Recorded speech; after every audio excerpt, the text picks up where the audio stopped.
तो लीजिए प्यारे बच्चों, हमारे पास में आ चुका है अर्धवार्षिक परीक्षा सत्र 2025-26 के लिए कक्षा 8 का विज्ञान विषय का पूरा पेपर और इसका पूरा सॉल्यूशन। जी हाँ प्यारे बच्चों, जैसा पेपर मैं आपको दिखाऊंगा ना, ठीक वैसा का वैसे क्वेश्चन पेपर आपको परीक्षाओं में देखने को मिलेगा। एक भी क्वेश्चन का आंसर प्यारे बच्चों यहाँ से आपका मिस नहीं होगा। तो चलो अपन जल्दी से आगे बढ़ते हैं, समझते हैं आपके पूरे पेपर को और इस पेपर के पूरे सॉल्यूशन को। देखिएगा प्यारे बच्चों, आपके पेपर के लिए आपको 2.5 घंटे का समय मिलेगा।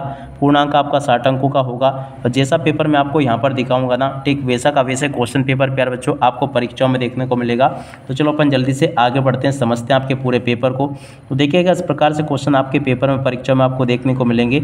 यहाँ पर क्वेश्चन पूछे हैं, फसल उगाने से पहले मिट्टी तैयार करने का प्रथम चरण क्या है? तो देखो जुताई इसका राइट आंसर आ जाएगा।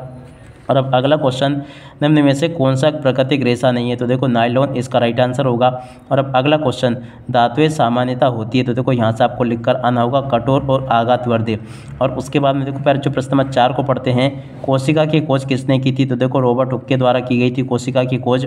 और उसके बाद में देखो अगला क्वेश्चन, भूकंप आने का कारण क्या है? तो देखो इसका राइट आंसर आपका आ जाएगा पृथ्वी की प्लेटों में गति। ठीक है ना, इसका राइट आंसर यहाँ से देख कर लिख लो। तो इस प्रकार से आपको मेरे द्वारा यहाँ तक के सभी क्वेश्चन और उन क्वेश्चन के आंसर बता दिए गए हैं। उसके बाद में देखो इन प्रश्नों को देखकर जाना, किशोरावस्था की अवधि लगभग 12 वर्ष से 18 वर्ष तक होती है। ठीक है ना, यहाँ पर आपको ये लिख कर आना होगा।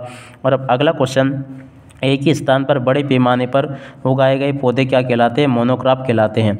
और अब अगला क्वेश्चन प्यारे जो पढ़ते हैं, पेट्रोलियम का एक उत्पाद डामर है जिसका उपयोग सड़कों के निर्माण में होता है। और अब अगला क्वेश्चन, वे प्रक्रिया जिसके द्वारा पौधे अपने ही जैसे जीवों को उत्पन्न कहते हैं क्या कहलाता है? इसको प्रजनन कहते हैं। ठीक है ना, क्या लिखोगे? प्रजनन, यहाँ पर आपको लिखकर आना होगा, प्रजनन कहलाती है। और अब अगला क्वेश्चन अपन पढ़ते हैं, क्या दे रखा है? देखो पौधे अपने ही जैसे जीवों को उत्पन्न, प्रक्रिया जिसके द्वारा पौधे अपने ही जैसे जीवों को उत्पन्न, इसको अस्पष्ट प्रजनन आपको लिखकर आना होगा। अब अगला क्वेश्चन, घर्षण बल हमेशा गति की दिशा में विपरीत कार्य करता है। तो देखो यहाँ पर आपको विपरीत लिखकर आना होगा। ठीक है, तो यहाँ तक के सभी क्वेश्चन के आंसर मैंने आपको बता दिए। उसके बाद में देखो प्रश्न नंबर 11 से लेकर 16 तक के क्वेश्चन आपको दे रखे हैं। उसके बाद वाले क्वेश्चन ये आपको दे रखे हैं। तो चलो मैं आपको इन सभी क्वेश्चन के आंसर एक साथ में बता देता हूँ। ठीक है, तो आप लोग इसको अच्छे से देख कर जाना। प्रश्न नंबर 11 जो पूछा गया ना, चलो मैं आपको प्रश्न नंबर 11 का उत्तर बताता हूँ। तो देखिएगा, यहाँ से आप लोग इन सभी क्वेश्चन के उत्तर को देख कर जाइएगा। प्रश्न नंबर 11 का उत्तर प्यारे बच्चों ये दे रखा है। प्रश्न नंबर 12 का उत्तर ये लिखा, 13 का, 14 का, 15 का, 16 का। इस प्रकार से आप लोग इन सभी प्रश्नों के उत्तर को देख लो। यहाँ तक के सभी क्वेश्चन और उन क्वेश्चन के उत्तर मेरे द्वारा आपको बता दिए गए हैं। एक भी क्वेश्चन का उत्तर प्यारे बच्चों यहाँ से आपका मिस नहीं होगा, जैसा कि आपको मैंने बताया। आप चलो उसके बाद में अपन आगे बढ़ते हैं, प्रश्न नंबर 17 को पढ़ते हैं, 18 को पढ़ते हैं। देखो प्यारे बच्चों, प्रश्न नंबर 17, 18, 19, 20 इस प्रकार से सभी क्वेश्चन के आंसर ये आपको दिए गए हैं। तो आप लोग यहाँ तक के इन सभी क्वेश्चन के आंसर को देख लें और अच्छे से इनको समझ भी लें, क्योंकि देखो जैसे क्वेश्चन मैंने आपको बताया ना, ठीक वैसे के वैसे क्वेश्चन आपको पेपर में परीक्षाओं में देखने को मिल जाएंगे। तो यहाँ तक के सभी क्वेश्चन और उन क्वेश्चन के आंसर को आप लोग देख लें और पूरा का पूरा पेपर अच्छे से समझ लें। देख सकते हो यहाँ तक के सभी क्वेश्चन और उन क्वेश्चन के आंसर प्यारे बच्चों मेरे द्वारा आपको बता दिए गए हैं।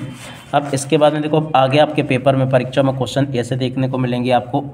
तो चलो मैं आपको इन क्वेश्चन के आंसर और बता देता हूँ। तो देखो अब आगे आपके पेपर में क्वेश्चन इस प्रकार से पूछे जाएंगे। प्रश्न नंबर 25 का उत्तर ये लिखा, 26वें क्वेश्चन का उत्तर ये दे रखा है। और जैसे क्वेश्चन प्यारे बच्चों मेरे द्वारा आपको बताए गए ना, ठीक वैसे के वैसे क्वेश्चंस आपके पेपर में परीक्षाओं में आने वाले हैं। एक भी क्वेश्चन का आंसर प्यारे बच्चों यहाँ से आपका मिस नहीं होगा, अगर आपने इस पेपर को अच्छे से समझ लिया। तो देख सकते हो यहाँ तक के सभी क्वेश्चन और उन क्वेश्चन के आंसर मेरे द्वारा आपको बता दिए गए हैं। तो पूरा का पूरा पेपर अच्छे से समझ के जाना, ताकि आप लोग अपनी परीक्षाओं में टॉप कर सको। पूरा का पूरा प्यारे बच्चों आपको एकदम रियली वाला क्वेश्चन पेपर मेरे द्वारा आपको बता दिया गया है। अब इसी के साथ में इस वीडियो को यहीं पर पूरा करते हैं। नमस्कार, जय हिंद, जय भारत।